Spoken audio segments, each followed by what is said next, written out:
£1 से मुझे क्या मिलेगा सुचिता? £1.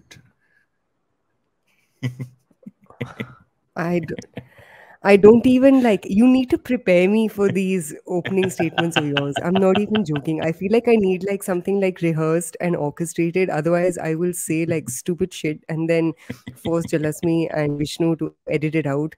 £1 से आपको This is कुछ me नहीं मिलने वाला है, preparing for boss. my trip to London. I have got myself £1 when I'm Obviously, going. your Can I preparations go are for 12 going days great. in UK with £1? Amazing. Let's see how long you last, Varun.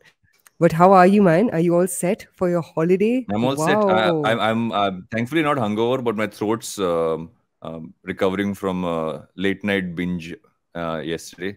So I have a deeply husky voice today on this podcast What is a because late of night that. binge, by the way? Like how much can 3 you, a.m. like how much do you drink? Okay, not I drank hour-wise, till bro, but 3 like, a.m. No. yeah, you can keep having Nimbu soda till I 3 had in the morning gin. also. Like, what's your I would say capacity? lots of gin was had from about 8:30 p.m. till 3 a.m. So not bad. Like my capacity has come back for some weird reason. I had lost it in between when old age set in, but Oh, I dude, think same here. Yeah, it's like I can't have more than like 2 drinks. But in any case, before we bore you I with our can. alcoholism, dear listeners, let's get into what happened this week, bro. What happened this week? Mr. Musk came on to came in late for an all hands with the Twitter Yeah. employees, and randomly just logged in from his phone and just like he basically hinted at layoffs. He had some random stuff to say about people coming into work because he believes that unless someone's super exceptional and they really want to keep them, then otherwise you just come into office and stuff like that. But generally doesn't seem to have been like a great way to talk to the employees. If this is the Hmm. first time he's addressing them. But Yeah. I mean, Twitter as always, because Twitter will comment about what's happening in Twitter as well. It's a little polarized. There's still the Musk boys, Musk fanboys who are like, yes, this is how you kind of bring it back to it's this thing. And the others like, dude, what the fuck? Yeah, yeah. That whole thingamajig was like very awkward and also not very reassuring. Do you think he's going to see this through? I feel like at this point he's just figuring out excuses to like cop Yeah. out. Same. I think it's the same thing. He wants to kind of cop out. I think he's realized that this is going to be way more painful to deal with than like anything. Because it's also a lot more self-centered for him. Twitter's like this thing he plays with, and now he has to Passion project. actually has to do something about it. So I Yeah. think that's the problem. But speaking of people who are randomly self this thing, Ashneer Grover, our favorite person who Oh has been my missing for a God. while, who He's famously back. said, "मैं He कभी नहीं is लूंगा back. VC का पैसा," has said, "I want $300 million." He's getting it from VCs for his next startup. So yes, these words don't last. What's a lesson over here, bro? Like, my takeaway from this is you can basically do whatever you want if you're like a dude, because I mean, not to compare like apples and oranges, but Yeah. we've seen how, for example, someone like Ankiti Bose has literally gone Yeah. into hiding, and God alone knows what happened over there. I don't know. It's just like, to me, it's wild. It's wild that this whole saga literally happened 3 months ago, and now he's back, and people are apparently cutting him checks. Also, like, don't trust a guy who has a bright green car. I'm like just like leaving it out there for people. If someone buys a bright green colored car, do not trust what they say. I don't know how you buy that color. Although I've seen a gold car here near home. There's a guy who's actually taken a car and made it gold. Painted it It's like gold. shiny gold. And I'm like, what You is should go to that? Like, but Punjabi anyway, Bagh. You should honestly go to Punjabi Bagh. Like, the most yeah. amazing, zaniest, wildest colors come alive. But did you read Yeah. this like wacko jacko tweet? There's an extramarital dating app called Gleeden, which, Okay. as per them, has gained over 9 lakh new subscribers from India since the pandemic. Have you checked out this extramarital dating app called I have Gleeden? never used any dating app in my life. I have no intentions of using a dating app in my life, but I have not checked it No, out. but like generally just to I've see, heard you know about what I it, mean? yes. Like, But this is wild, dude. Like, I mean, it's Yeah. totally believable. And our producer Jalasmi was telling us that apparently it's run by two women, and the original target customer for this app was women. So Mm. girls just want to have fun. But moving on Yes. to other companies who are not having a good time, Coinbase has laid off about 1,000 odd employees. I think one thing that I want to, say over here is it was so nice to see the LinkedIn posts of these employees. There was no like bashing of Coinbase. There was no, go die in a ditch Coinbase. Like it was a very, Mm. I mean, you obviously feel, terrible in that scenario, but it was a very like rational take on, yes, we get, markets are totally screwed. Yes, we get that, this is, especially if you're in crypto, we understand that, the money may not be adding up over here, but really nice to see very, rational responses across the board. Must have been handled really like delicately then, right? That's, I mean, that's the only way this stuff comes out this way, because if you handle it right, people Hmm. do kind of understand, and oftentimes the problem is not really the firing, it's about how it's done. So here I'm Yeah. guessing it was done in a decent manner. But Yeah, but dude, big what news is for the happening? ecosystem this week. Yeah, what is it? Sequoia India has raised $2.8 billion, of which a significant amount will be deployed specifically in India, and then there's obviously a part of this that's carved out for Southeast Asia. But this Hmm. is big news, man. I mean, given that everyone's been talking about winter is here and this, that, and the other, to see someone in the general sort of realm of Sequoia India power through with such a strong raise is Yeah. super super interesting. And I think I think the news that also came out parallelly to this, an article that was up on cap table is Surge, which is Sequoia's early stage focused arm that's led by Rajan Anandan, who's a gangster. Hmm. That team and Sequoia's venture team is merging and coming together, because there was some, I'm assuming there would have been some conversations around how both of them sometimes end up being in conflict with one another. If Surge puts Hmm. money into something, venture doesn't back it, it's a wrong signal to the market. So that's happening. So big news happening at Sequoia. No founders are complaining about them, which sounds like a good week for them in general. Yeah. But you think the merging will make it better in terms of how they function, or do you think this as in, is it more internal you feel, or you feel kind of also will kind of change how they go out into the market? I think it's definitely more internal, because whatever I've read about Surge, which again, you never know, right? You never know what's Mm. genuinely happening behind closed doors. But I know that's been a big success for Sequoia in general. There have obviously been situations like Trell, which have come out, companies like Trell that have come out of Surge and, have obviously had multiple issues associated with it. But I think Surge at large has been a big success for Sequoia. But, when I was reading the cap table article, it makes sense. Like, Mm. it's difficult to build something super early and then also have a team that's in this like awkward mid stage, because if you look at where most venture bets are made, it's either early, or it's Mm. you see bets being made much later, right? Usually, for example, as a founder, your series B is the toughest to raise. Series C, D are much easier, because then the guys who know predictable bets, those come in. Your C to series A is very easy, but like series B is actually where things get tough. And Mm. Sequoia was kind of like playing in all three, and then none at all, based on whether it was Surge, venture, or growth. So logically speaking makes sense, but I don't know what the ramifications internally will be. Yeah.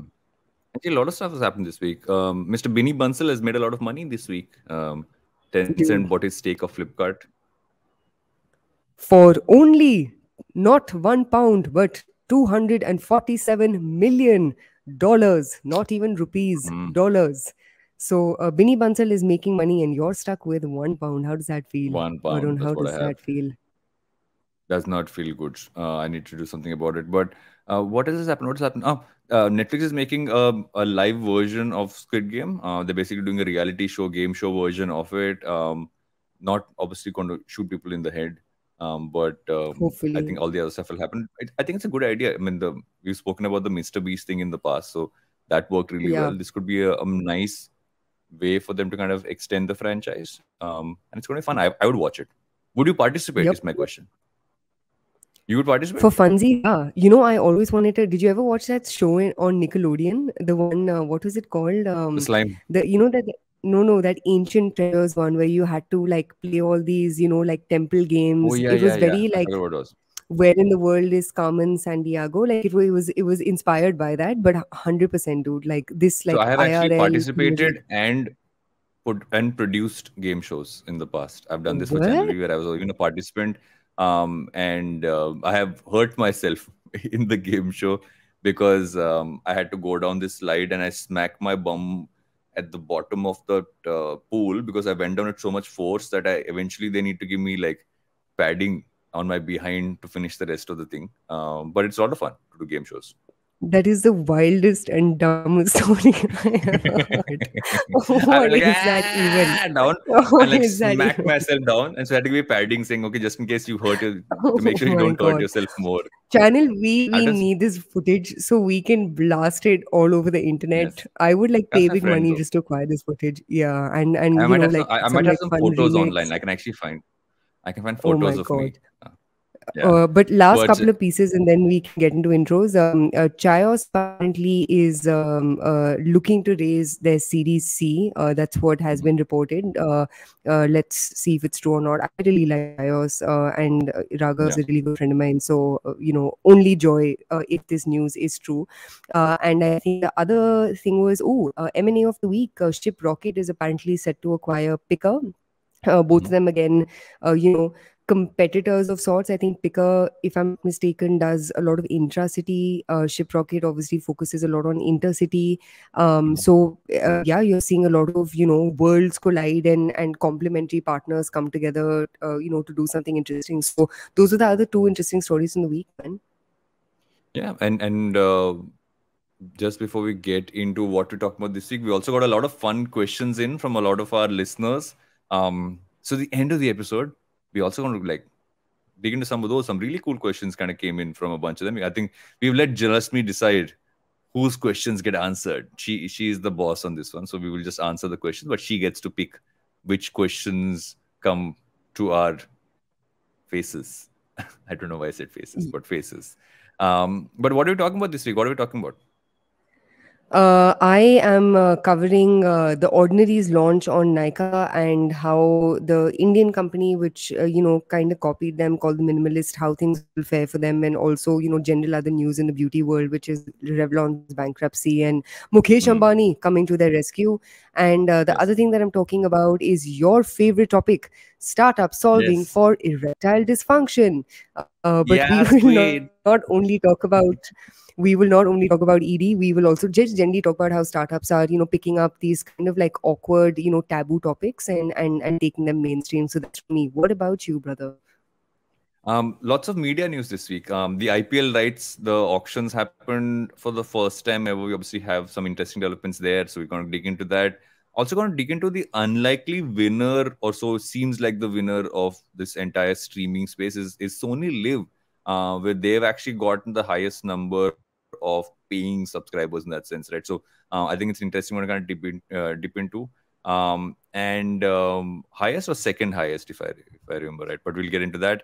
And also this weird story from Dukaan, the platform that's trying to take on Shopify, and their CTO made a Twitter thread, and they then announced that they're going global. But lots to talk about Dukaan versus Shopify, and that's pretty much it from me. And then we're going to do questions from our listeners. But before everything else, me and my 1 pound need to go find more pounds. We'll be back after this short break. Hello, everybody. It's been another awesome, great week on the IVM Podcast Network. On the Filter Coffee podcast, Karthik speaks with actress Aditi Pohankar about the upcoming season 2 of her Netflix series, She. On Capgemini's Techipedia series, Sheila Aditya talks to Ashish Sharma, Senior Director of Automotive India, Capgemini Invent. They discuss the role of electric vehicles in promoting sustainability. On All Things Policy, the Takshashila folk discuss the ongoing negotiations between Tehreek-e-Taliban Pakistan and the Pakistan Army. On Ek Chuski Finance, Priyanka lists down the 7 financial promises every bride and groom must make before getting married. And on the Hansvani, here's the story Mukti. It explores the many social prejudices faced by women.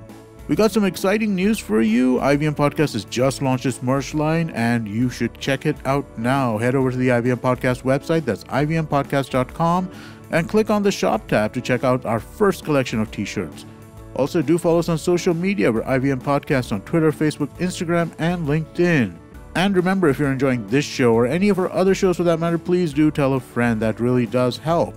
Don't forget to rate us on any of the platforms you're listening to us on. And also do remember, you can check out a number of our shows on YouTube.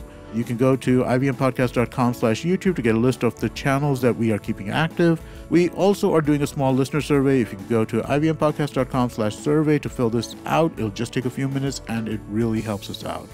And finally, we'd like to thank our sponsors this week, SBI Life Insurance, Apne Liye, Apno Ke Liye.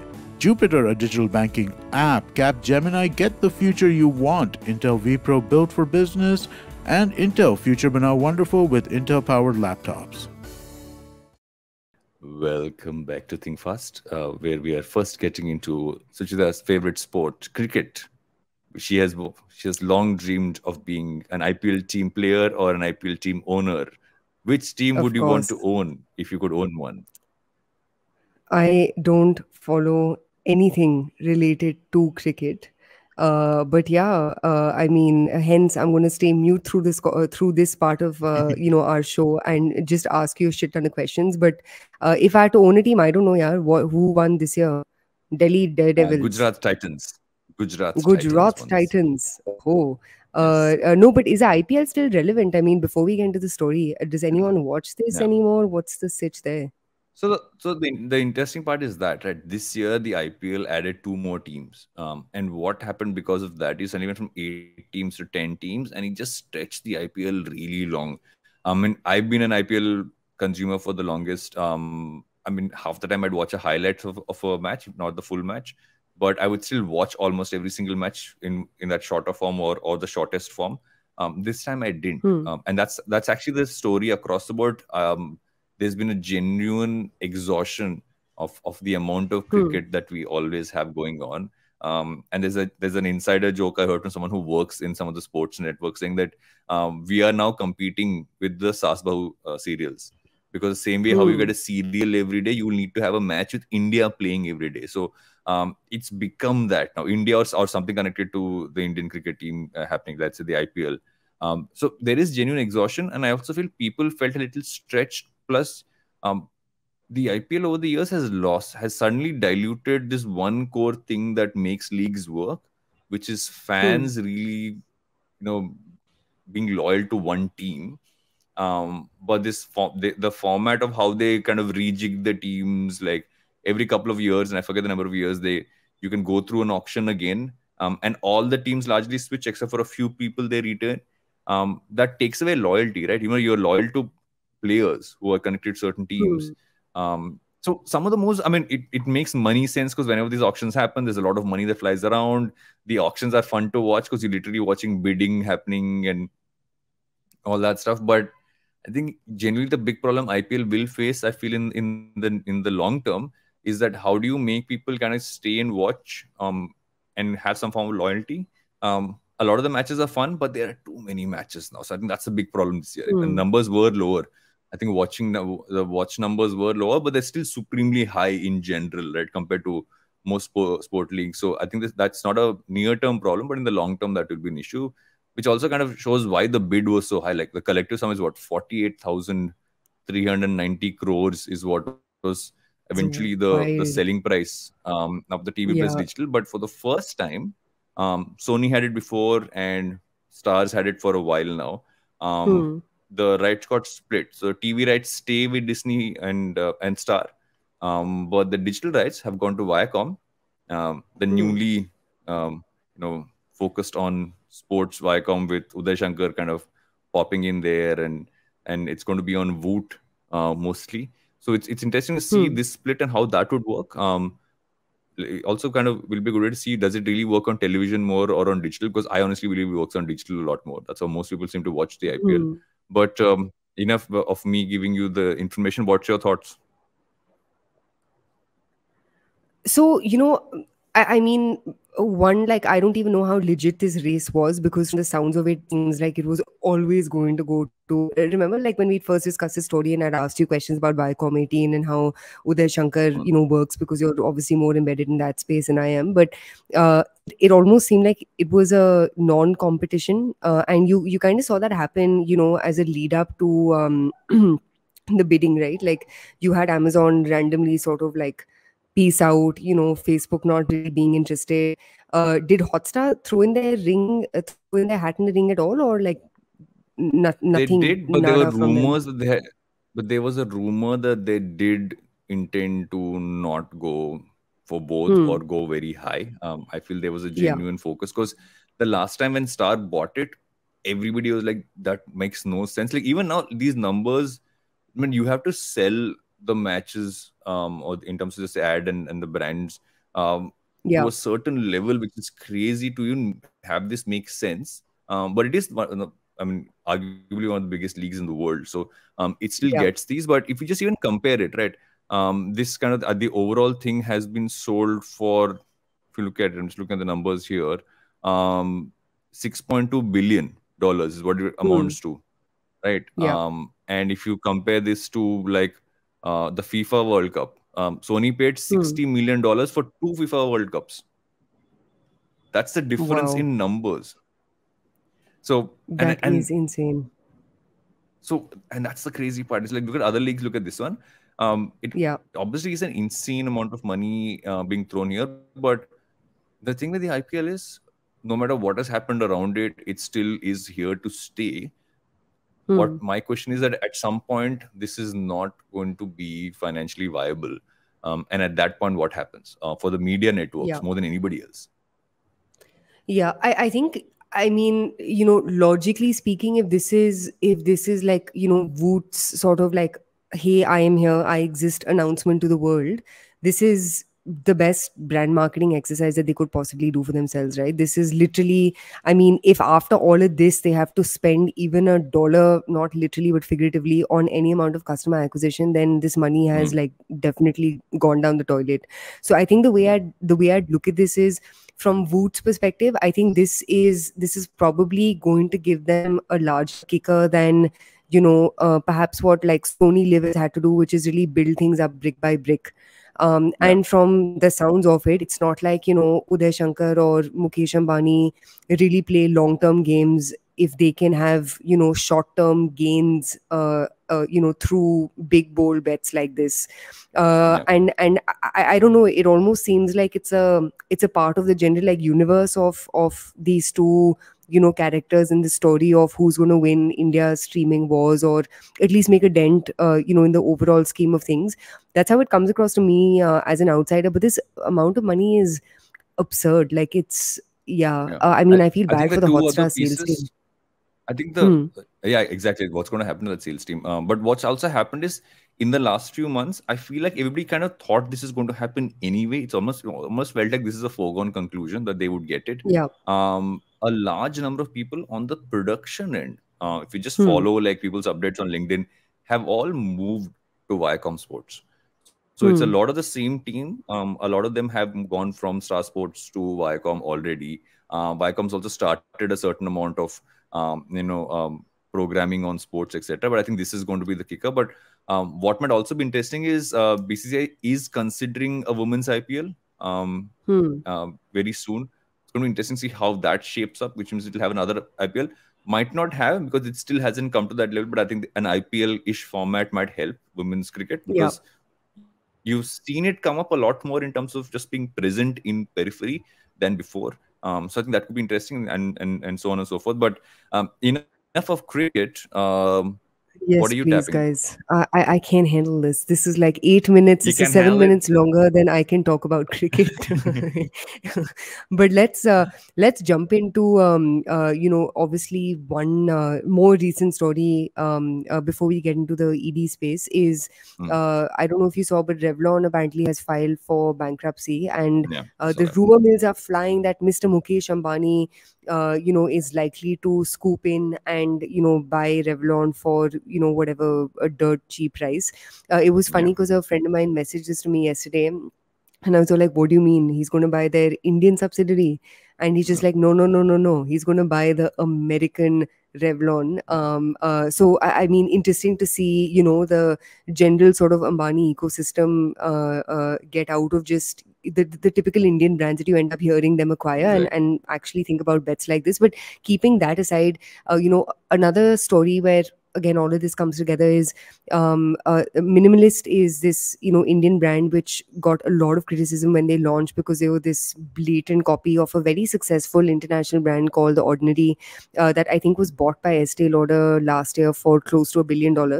And everything from the packaging to the social media to the positioning, all of it was very borrowed from The Ordinary. Long story short, the Minimalist had significant success in India, right? I remember when Sequoia Yeah. invested in Minimalist, their press release said something along the lines of like the fastest D2C brand to hit 100 crores ARR or some such thing. But now that the Minimalist has launched, now that Ordinary has launched in India, the real question to ask is, what happens to the Minimalist? Will they continue to succeed? Will a rising tide lift all boats? Or will consumers realize that the Ordinary may or may not be a better product, and switch boats over here? So before we get into Revlon, what is your 2 cents on Minimalist versus Ordinary, and how do you handle an international brand coming into your territory? I'm like, do consumers really? I mean, do they Care. look at this as being yeah? Do they care?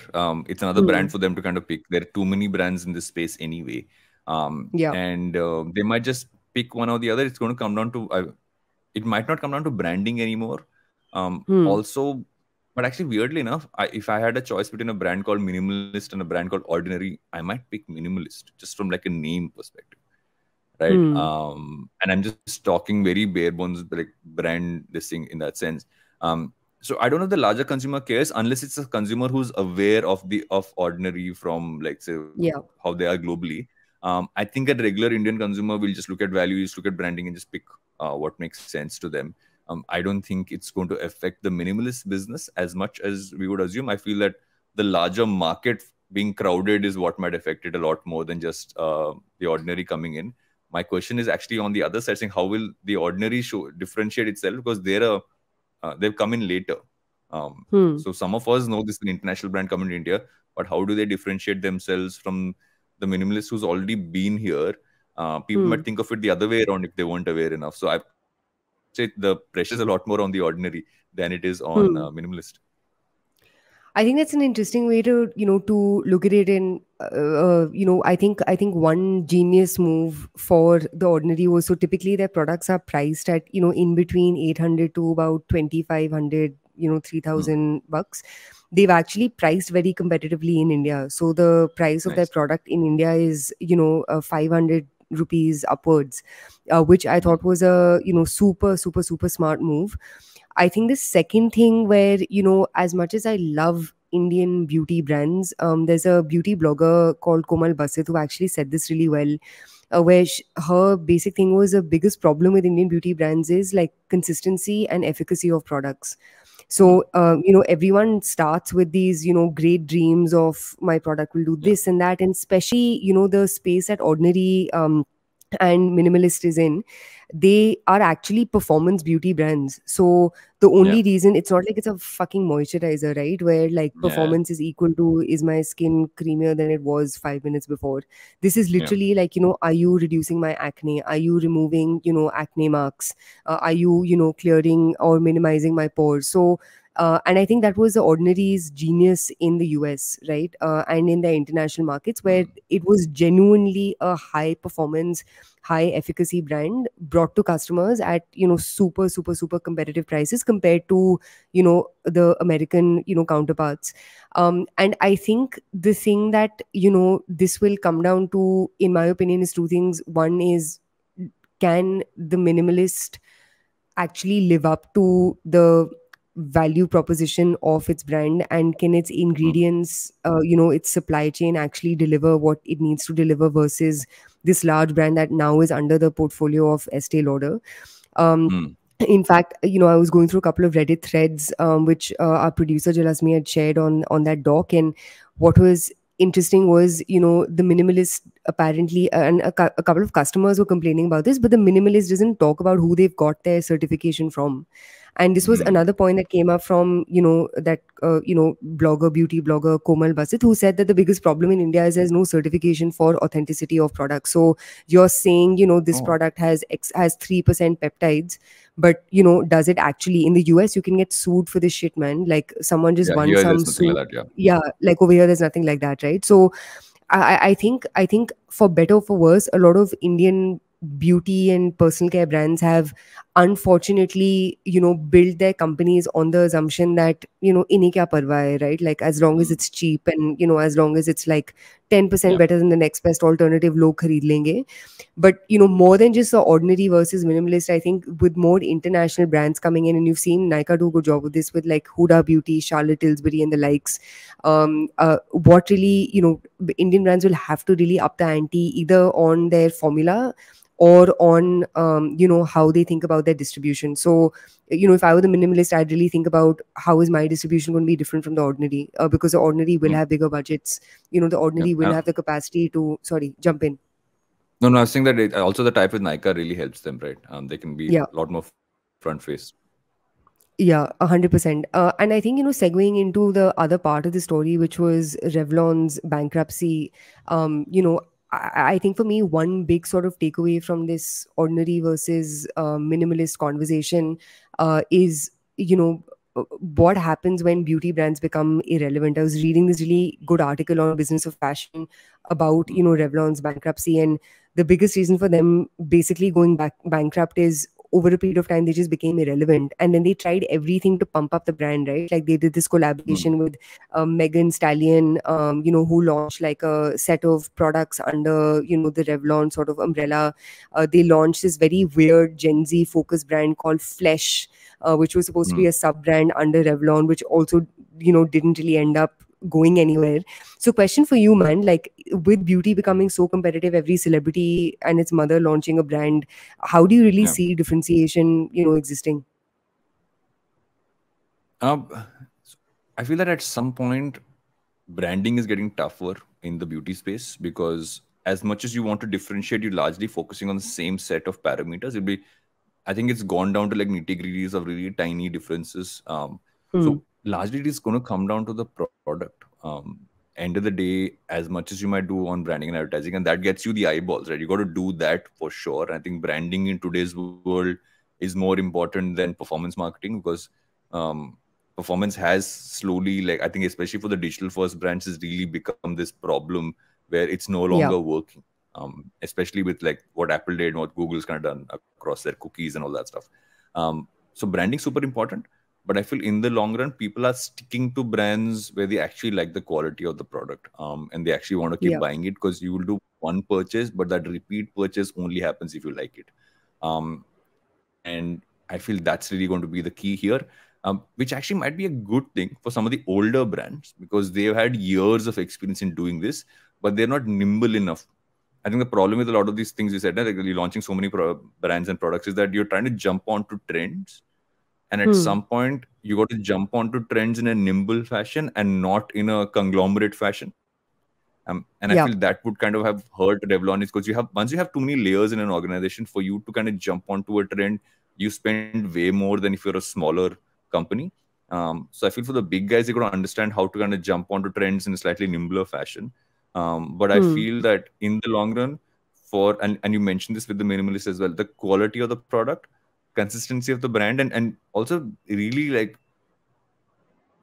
I know everybody says being authentic is a thing, but I feel at some point, seeming like you're sticking to the same line long enough is important, because if you're jumping onto every trend, you are not sticking to any. So I feel that's the problem. You get confusing for the consumer, saying, okay, what is this brand for? Kind of what happened to Glossier, right? I mean, Glossier is a great example of that they jumped onto so many things, did so much that their core consumer was like, okay, what's going on? So I feel in the long run, it's going to come down to the product, as it should. And but I think the frenzy of jumping onto trends needs to be a little calmer. And I think what Hailey Bieber launched a brand as well. If I remember a brand called Rhode, last week. RHODE. Yeah, and I think there's so many of them now, but people will keep buying stuff. People will keep buying products, Hmm. and these are products which are like fast moving anyway. But at the end of the day, Hmm. how long can I stick onto this? How do you evolve? You got to take a Kardashian point of view on this one to kind of see how you can stay long term. I feel that more than anybody else. Yeah, just last thing on this, but I think even though BPC seems very crowded, I think there is an opportunity to actually build brands by figuring out niches within the market, going balls to wall on that, with Absolutely. respect to that niche, and then using that as a way to, expand your product lines, right? You're seeing this happen very successfully in the US right now, where, because diversity has become such a big sort of talking point. You're seeing a lot of, for Hmm. example, hair care brands that are coming out, specifically targeting African American hair, right? Or you've got, for example, like what Fenty Beauty did, where they said, why are there only 8 shades of foundation? And they went out saying, you know what, our go to market is going to be 55 shades of foundation to actually cover the scope of, as many skin tones as is possible. And everyone's not, Gora, Chitta, Savla, whatever. So I Yeah. think I think there are a lot of, especially in India, dude. I was talking to a founder in the BPC space earlier this week, and India is such a diverse country. Everyone, for some weird reason, only ends up focusing on North Indians. I think there are Yeah. so many interesting localized products that can be built for I agree. customers with curly hair, with frizzy hair, bouncy hair, different skin tones. The literally, like, my skin will be different from yours based purely on how we're genetically made. That's one. And the second is the weather conditions that our skin has to go through. So I think a lot can be done, but I'm genuinely just not seeing enough companies going after those really unique spaces and building Yeah. something revolutionary for a niche. But beauty is a never ending topic. we, Yeah. we we should get to your story now. Speaking of never-ending topics, have you seen the story happening around Dukaan? Um, Oh, good and lord. what they're kind of saying about Shopify. So Dukaan, for those who kind of don't know, they're similar to Shopify. They're helping merchants set up online stores, etc. Very interesting founders, if I put it that way. So there was this. They What a just polite guy, launched what a to. polite guy. What a polite guy. They just launched the product outside India as well. This thing's gone global now. We're going to hit Shopify where they're at and stuff. Uh, ex- okay, let me change my word from interesting to interestingly aggressive founders. In every form you can think of. So there's this Hmm. Twitter thread I came across, which is where this story kind of then got onto our sheet. Was the CTO of Dukaan does this long thread about why Shopify doesn't work, and what their biggest problems are. And he gone to this deep dive about why it's throttling in India, why performance is really bad, especially in India. And he's compared some data points. He's taken like a bunch of Indian brands, like let's say Boat Bummer, Urban Monkey, and Hammer, and he's gone deep into that stuff. And he's showing that performance is working really well globally, but it's not working well in India. Something's happening here. And so I didn't know who this person was. I ran through the entire thread, and at the end of it, he then talks about how Dukaan is amazing, and Dukaan keeps coming up.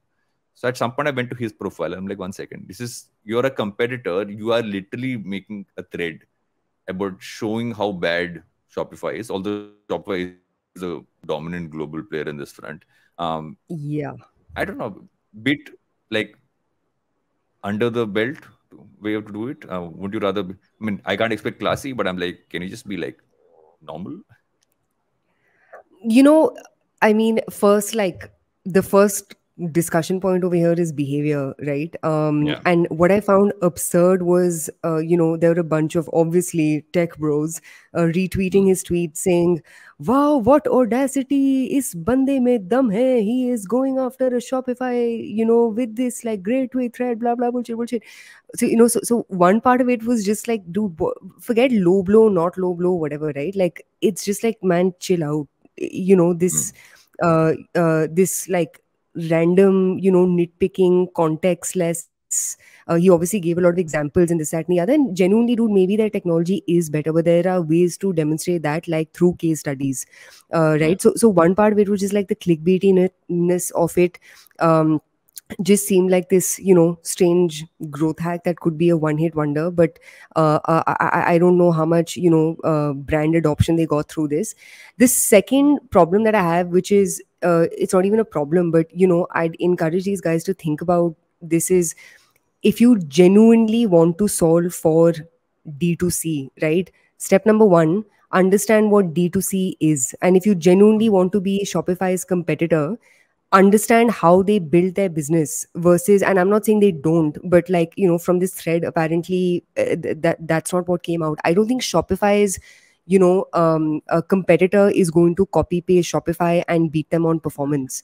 For two reasons. One, literally everyone is trying to find Facebook and, Instagram alternatives.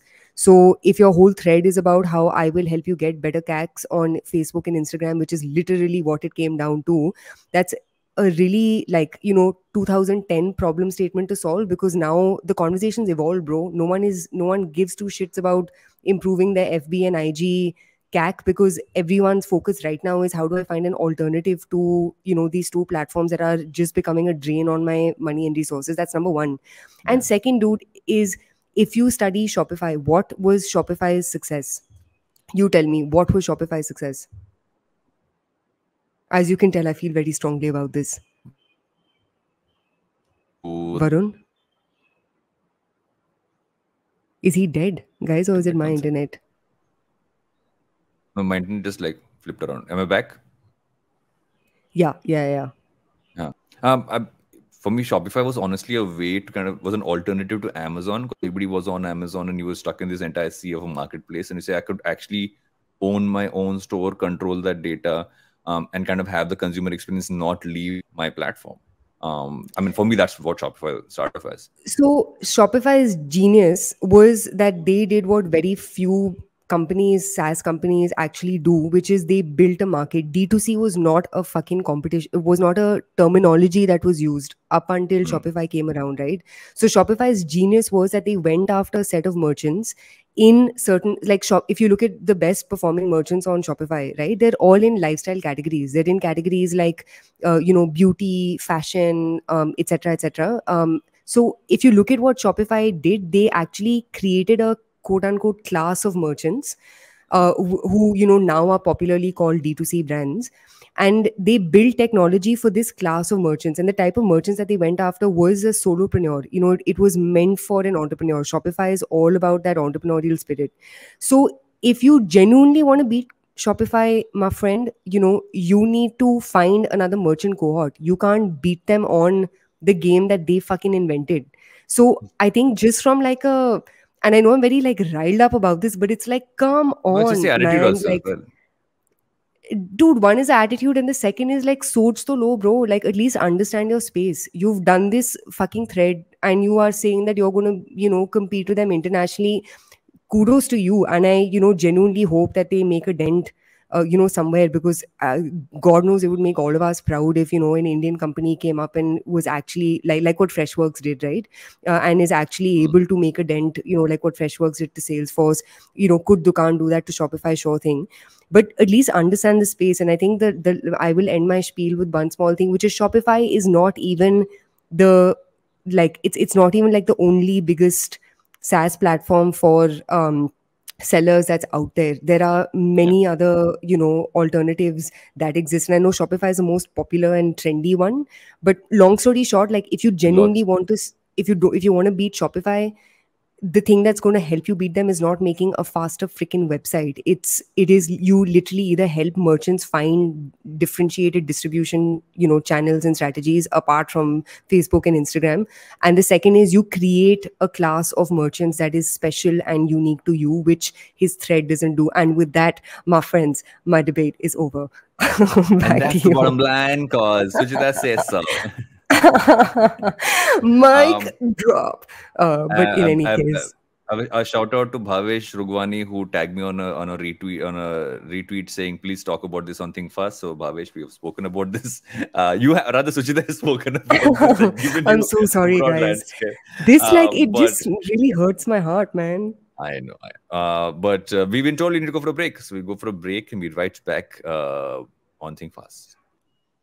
Welcome back to Think Fast, where We are back. Are you fine, Suchita? Have you calmed down? क्या आप ठीक Dude, हो? no. Yeah. No. It's just like, man, I don't know how to explain it to you. There are some things that I feel very strongly about, and one of them is understanding small to mid-sized businesses. But in any case, let's help you out. Let's help you out with, Yes, and please, I'm not मेरी the only मदद one करो, who's. मेरी मदद. Oh I my have, God. I have problems. Guys, there is a whole segment that has come up because, sellers, Varun also has performance issues, which we will not get too deeply into.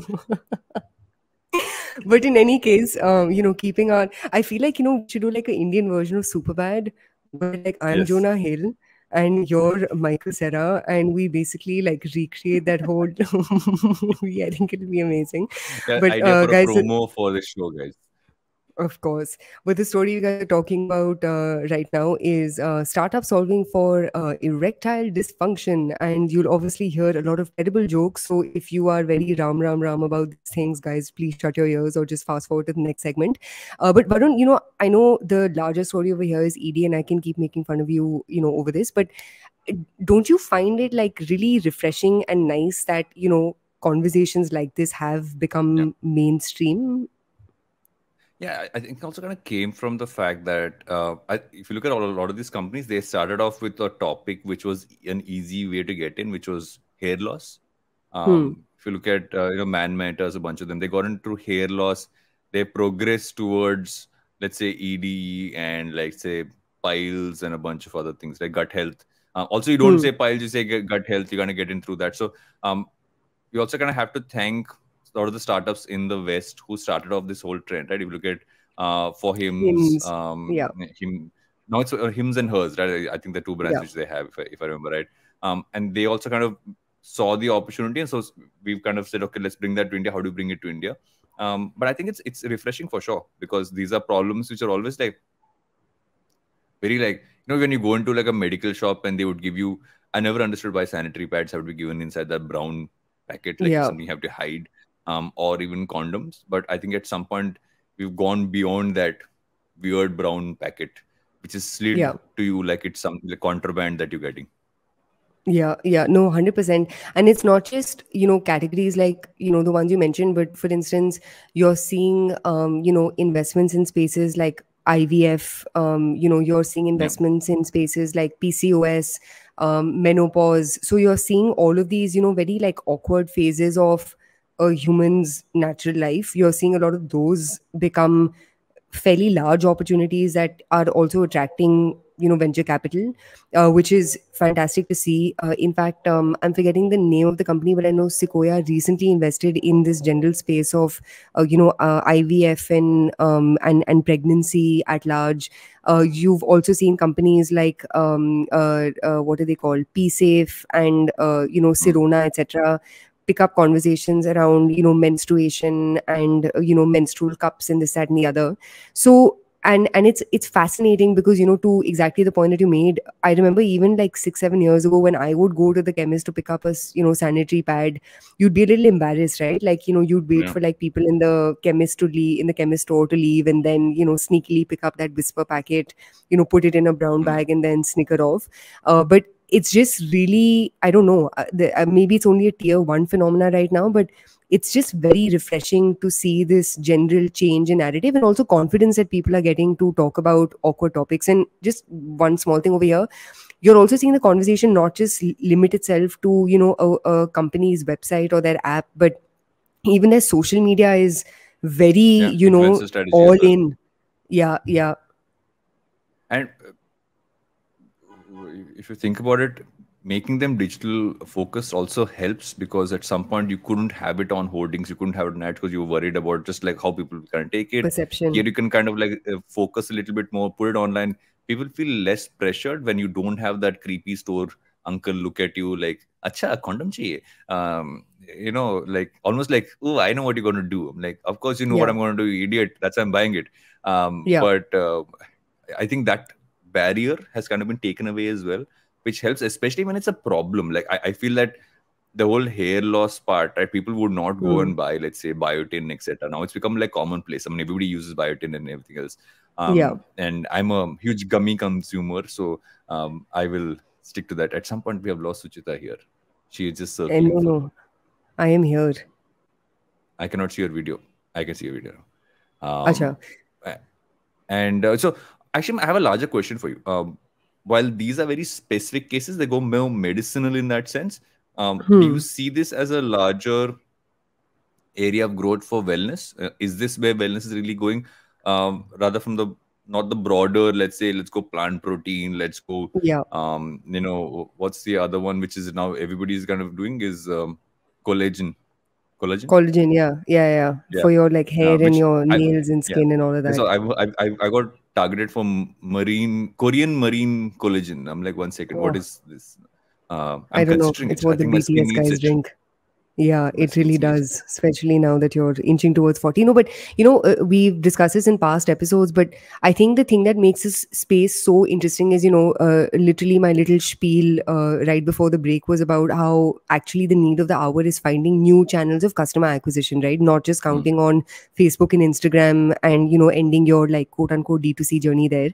And I think that's where a lot of these companies and the way the problem solving is fascinating. So, what I've seen a lot of these companies do is, they have B2C acquisition and they have B2B acquisition, right? And okay. for instance, if you open, platforms like Allo Health, ALLO Mm, Health, um, mm, which is a company we spoke about when they had just raised their money. I think they've raised about 4.4 million from Nexus Ventures and Binny Bansal and a few other folks.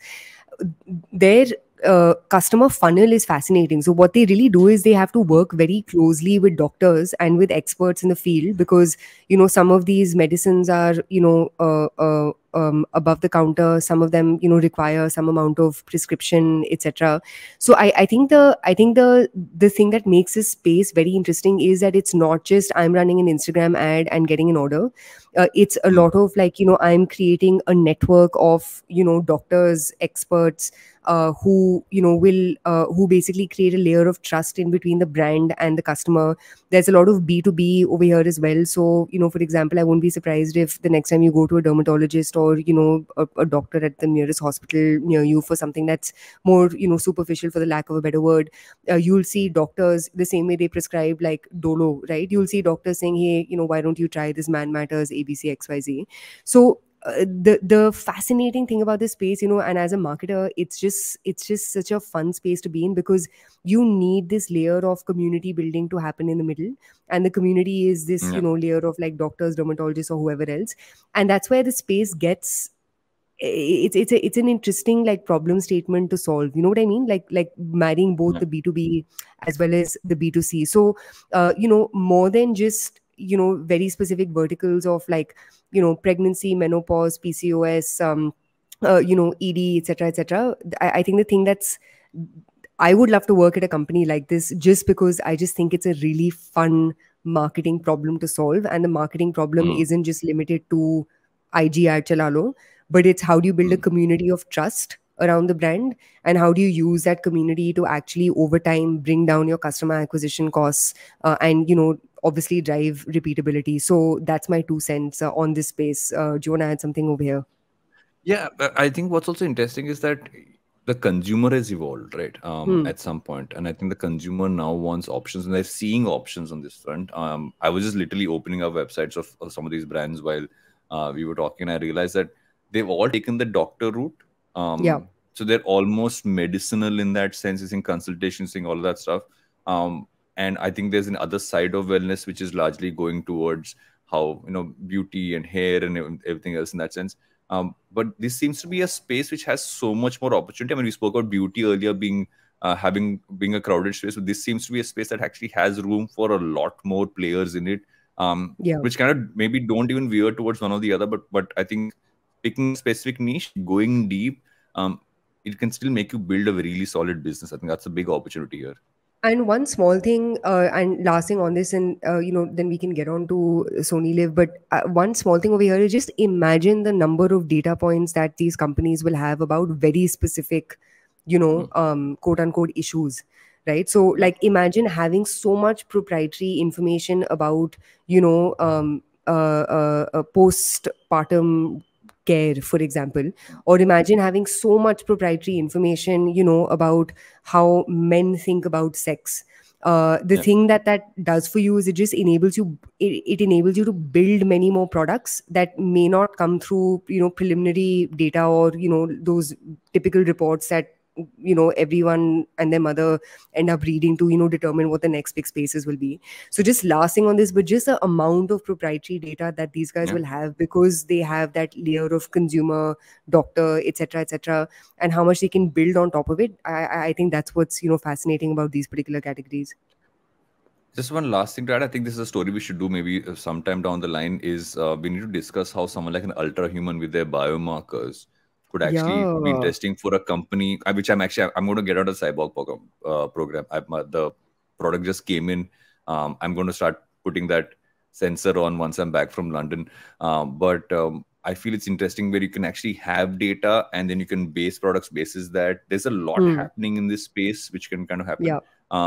And but again, I think let me test myself on it for some time, like I have with the And gummies, and then we shall do a story on it. and they work. Yes, queen. Yes. Speaking of, oh, one second. Are you a Sony Live subscriber? No, but I did subscribe to them briefly when Shark Tank was going on, because you forced me to watch the show, and the show was fun, no doubt, no doubt. It was a lot of fun. Uh, did you enjoy Mr. Ashwini Grover? Considering we spoke about him today, who was your favorite Shakir? I asked you this Legend. question before. Who was my favorite shark? I really liked Vinita. I thought she had Mm. like Aman was the funniest. I think we discussed this. Someone was the most Aman fun. was hilarious, but I Yeah. think, like, you know, from like a PR ROI perspective, I think the show did wonders for, more specifically, Vinita, because, you know, Yeah. yeah, it was PR Perception was excellence really for like her. strong. And so the interesting story of SonyLIV, right, is that there's this article I think in the Business Standard that kind of came out, which said that while Disney Plus Hotstar is still number one, has been number one for a while now. I think largely because of the cricket thing. Got to see how that changes because of cricket going away from the platform. SonyLIV has come in as the second largest player in this in terms of subscription, ahead of Amazon, ahead of Netflix. It's actually 3 times Netflix subscriber base. Which Hmm. is super interesting to think about it. I mean, if you look at the app, the amount people crib about the SonyLIV app is crazy. But they come up as number two, which I mean, so first reactions on the unlikely number two in this space. You know, we spoke about this in the previous segment very, very briefly, but I think Sony Live has genuinely played the long game. I Yeah. don't want to take their numbers too seriously, because everyone says, you know, we are number two, number three, and how they're counting subscribers. You know, like, I shouldn't be counted as a subscriber for Sony Live, because I literally just bought it that, you know, 3 months to watch No. Rocket Boys and then, you know, Shark Tank. But like, keeping the numbers of it aside, from the outside, you genuinely see them play the long game, where they've bet on, you know, non-obvious original content. They've also bet on non-obvious talent, like Scam, Mm. 92, 82, 92, whatever it was. 92. um yeah, so Scam, for example, had no big names, right? Neither did, Rocket you know, Rocket Boys. Boys. Yeah. Yeah, and frankly, who the hell would have thought, you know, Shark Tank with yeah, sure, Ashneer, Aman and all Yeah, are but we great, never but they, expect the show to do that well. Yeah. dude, also they became big because of the show. None of them were individually that big, you know, ever. It's like, it's not like they had like Sachin Bansal or, you know, Kunal Shah, who has 500,000 Twitter followers, you know, on it. So really non-obvious talent, non-obvious cuts, and it's that, you know, long-term mindset which seems to be playing well for them. What's also been interesting, if you run through the article, is they've done a few smart things, right? They didn't overinvest. If you look at what Amazon and Netflix did, and even like Hotstar, they spend a lot of money in acquiring a lot of Bollywood movies. Hmm. Sony didn't do that. They didn't go after those names. They actually went after a lot of South Indian movies, which I think has Hmm. really helped them, because that space has actually really grown, right? It's now, I mean, if you ask me today, what is Indian cinema globally? It's all movies from the South. They're the biggest movies out there. Bollywood's like Yeah. struggling to kind of keep up, even close. We didn't talk about Brahmastra, but I think at some point we will. And I feel what's also interesting for them, and if you look at it, is that it's 9.99 a year, Hmm. So if you look at the amount you're paying, and which is a big question I have about the media space, I recently subscribed to Discovery Plus because Hmm. there's something which Leia wanted to watch on it. And I realized that for a month you were paying, if I remember right, and I could be wrong with the numbers, about 399. But if you want to subscribe for a year, it was 699, Hmm. which, I mean, it obviously is pushing you to take the yearly subscription. But Yeah. how Yeah. does it make economic sense? And what numbers do you have to hit for that Hmm. 699 to make sense? Because considering the fact that if you look at globally, these are insane numbers. Nobody charges this low for Yeah. content outside of India. Yeah. So my big question in the long term is, one is to get the subscribers. The other is, how does this still make economic sense? It might make for a Sony because they still have a TV network. TV still works in Correct. India. But for a non-TV player, at some point it's going to start pinching you. Yeah, and I think the other challenge right now is all of OTT seems to be like a bit of a clusterfuck, right? Netflix apparently is thinking of doing advertising internationally. You have Yeah. Hotstar that just lost the rights to IPL, and apparently that cost them 6 million subscribers. I don't know how accurate that information is, but that's what was being shared, sort of widely. But I think for them, they may have found like early traction. Like I feel like SonyLIV's done a great job of their 0 to 1, where Mm. they found that fitment in terms of at least their programming and Yeah. to some extent their pricing. But if you were in their shoes, I don't know who runs SonyLIV in India, but if you were in their shoes, what are the money moves that you'd be making just about now?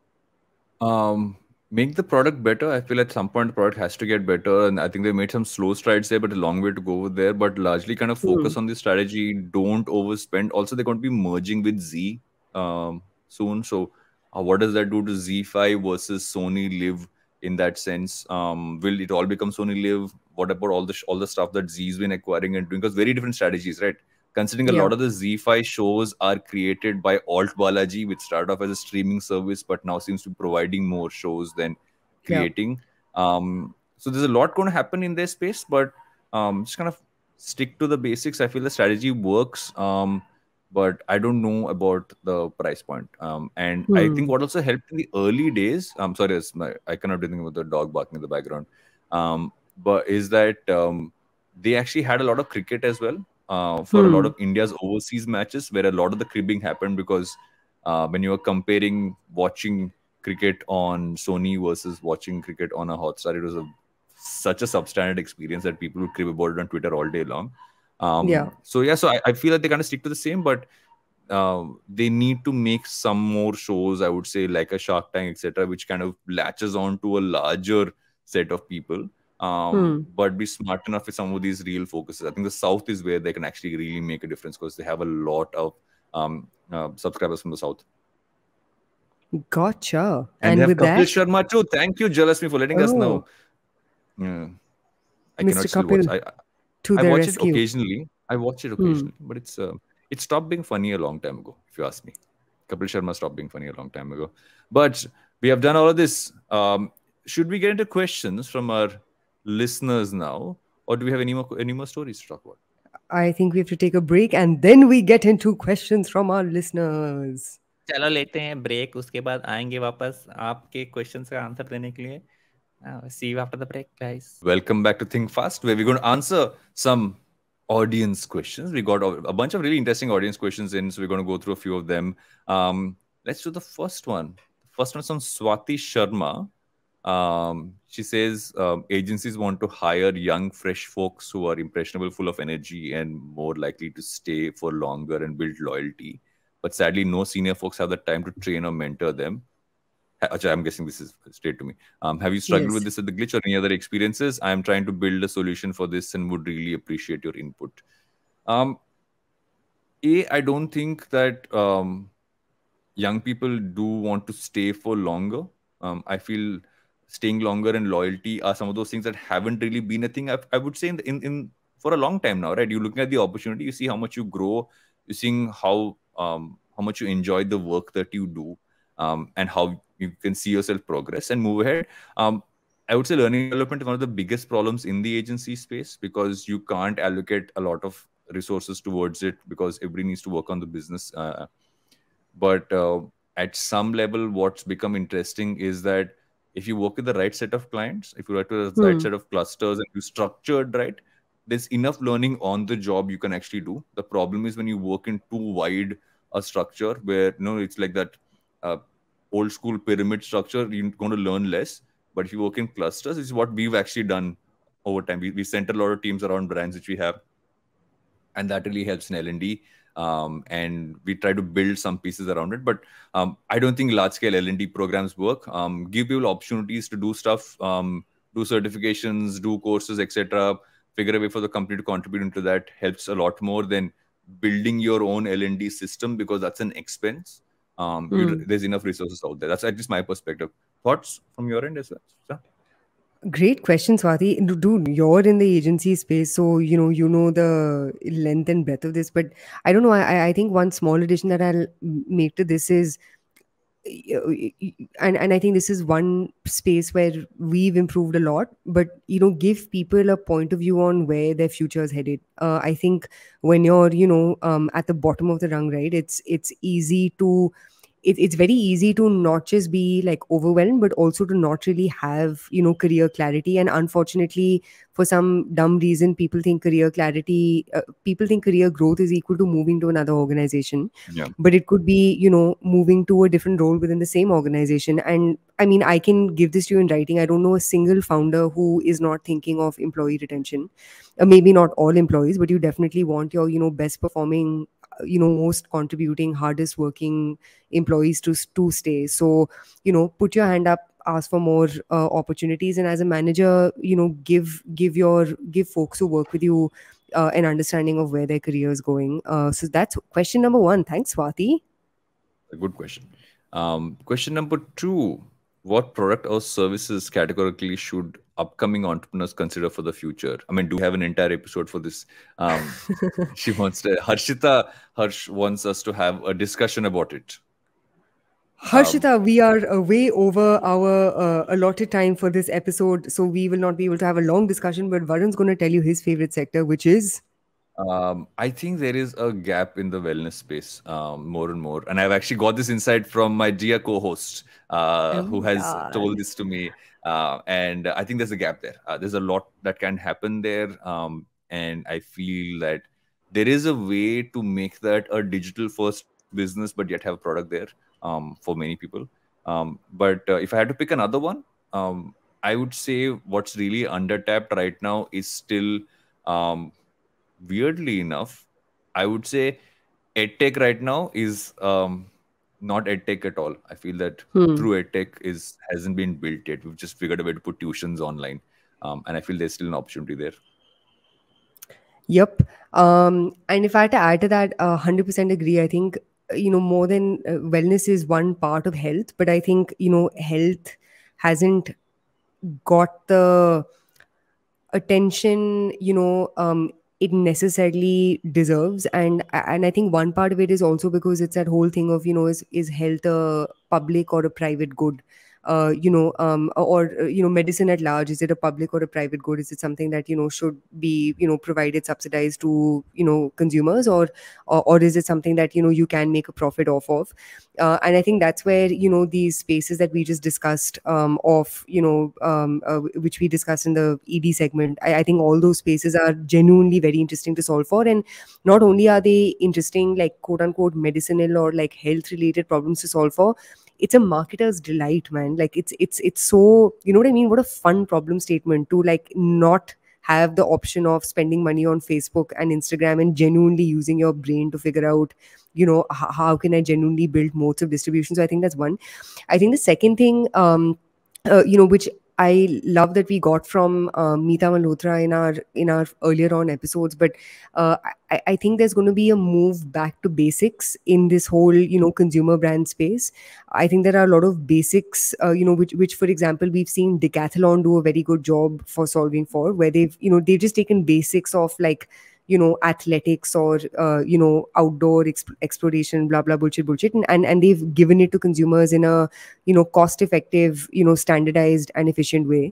So those would be the two spaces. Obviously you guys all, if you listen to us often enough, I am like very bullish on home and decor, but outside of that, these two. And the last question is... Our sources of business news. It's almost like we would like to thank for all our episodes these people for giving us the fodder to yap about. What are your favorites actually? So I think apart from the obvious like news sources, I love this. I follow a lot of like international websites. So Business of Fashion is one, Glossy is another, Modern Retail is another. I like listening to podcasts like Invest Like the Best. I also follow a lot of newsletters. So Sociology of Business, Lean Lux. There's another one which is launched by the folks who run Pool Suite, which is super fun. I think for me it'll be a permutation and combination of these. I love Vanity Fair, Airmail, which again are my sources for all cultural news, but that's about it. Yeah, I mean, obviously, Cap Table, Ken, Morning Context. Some of these are, give us great insights into things. I actually really like the information, which is global publication, but deep insight into like tech as well as creator economy. Publish Press, great newsletter to kind of tap into for anything creator. A lot of TikTok stuff there, but you still get insights into other stuff. And actually, the Quartz. Quartz has actually been my go-to business news for so long, and actually general broader news as well. I go into that. And how can we forget the Twitter? The Twitter se milta hai bahut kuch humko news. Yes, the Twitter, and how can we not do Peripona to Pivot? Pivot and Jalasmi, our dear Jalasmi, who is our biggest source of information. And with that, we get to recommendations, or is it a wrap? No, there's one more question. What's the way to deal with inflation? How do you deal with inflation? Mahima, poor Varun is left with £1. That is how you deal with inflation. I have £1. But I'm not joking. But I have a Forex card. मेरे पास है card. मैं बस joke कर रहा था. Joke है मेरे पास Forex card. But Mahima, I have no idea how to deal with inflation. I think the whole point is that stick to fundamentals, and over time these things level out. But that's the only generic answer I can give. Unless you have some CNBC stuff to add. I have no tippany to add over here. Thanks, Jalasmi, for throwing this question at us and making us seem like fools after we said thank you. All right. What is your recommendation? What is it? What is yours? So I actually really like this Jennifer Lopez documentary on Netflix, man, called Halftime. Oh, I want to see it. Like you, and while watching it, I was all like, shit, man, she's literally like Beyonce, but you know what I mean? Like she doesn't have that halo effect that Beyonce does. And she was, first to talking about body positivity, and her movies have been great. I haven't seen Hustlers, but apparently that movie is fantastic in her performance. It is. Yeah. So and her songs, oh my god, dude, they're like literally like class 5 to class 12 was vibing to J-Lo, and I play her tunes ever so often. So that's my recommendation. Watch Halftime with J-Lo. What is my recommendation? My recommendation is play with dolls. People playing with dolls is a good thing. I spent the afternoon yesterday sitting with my daughter, and both of us played with 2 Barbies. I named one Kanta, I named the other one Sunita. But once in a while, Kanta would put her hair in front of her and become Kamolika. And it's great education for me as a father. Great learning for her as Mahima, a daughter. This is how you deal with inflation. You play, it's either inflation or it's erectile dysfunction. One or the other. Kanta became Kamolika when the hair went in front. Sunita. And oh my God, I can't do this no more. Please enjoy your holiday, Varun. You need to stop playing with dolls. I'm going to go in front of 1 second. I'm going to do this. Okay, I'm going to go. If you're on, and call it an Eiffel Tower. I've ruined your joke before you even started. I will go in front of Vodafone connection. No, I'm in front of Buckingham Palace. Hold my camera like this and say, देखिए यहाँ अंदर छिपा हुआ है कोहिनूर. हम लेके आएंगे इसको वापस अपना देश. I will do that with my camera. But you're going to get roofied by one of the guards there. That's what's going to happen to you. Okay. But yes, miss me next week, guys, and I will be back for the next one. Oh my God, my favorite co-host Amit Doshi is going to be here. Yay! Yes. Yay! Doshi. Gurudev Second Doshi. favorite co-host, Gurudev Doshi. Yes. Alrighty. With that, toodles my poodles. Enjoy London town. Toodles.